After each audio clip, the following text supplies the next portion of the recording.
So people do lots of core training that's usually like planks and floor exercises, but they're losing track of the fact that your core has two very important functions.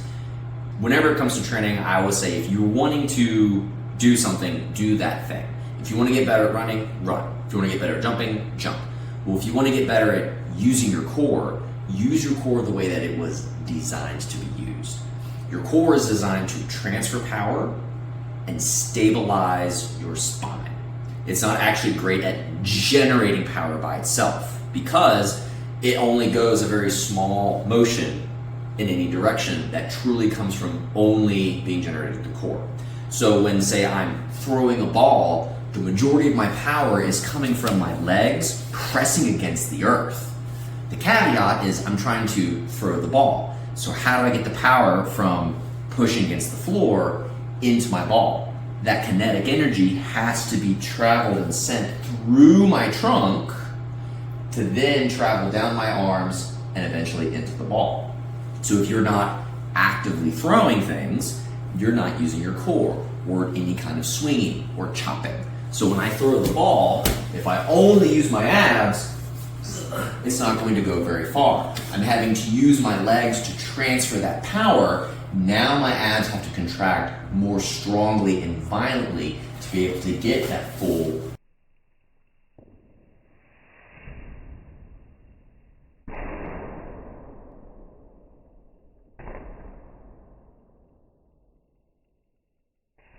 power transference. The second thing they do is spinal stabilization. When I'm picking up weight, I need to make sure that my spine is protected and safe. I'm sure you've heard of the adage of lift with your legs, not with your back. Your core travels all the way around, has a bottom, and has a top, much like a soda can.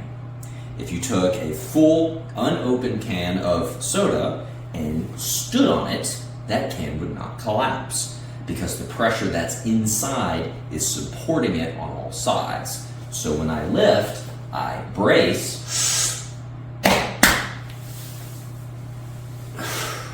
so that way my can does not collapse. If I let the air out,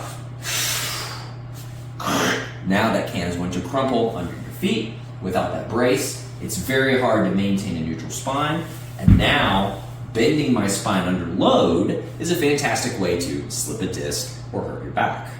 So the two best ways to actually train your core the way that was designed is your throwing and chopping motions and lifting heavy.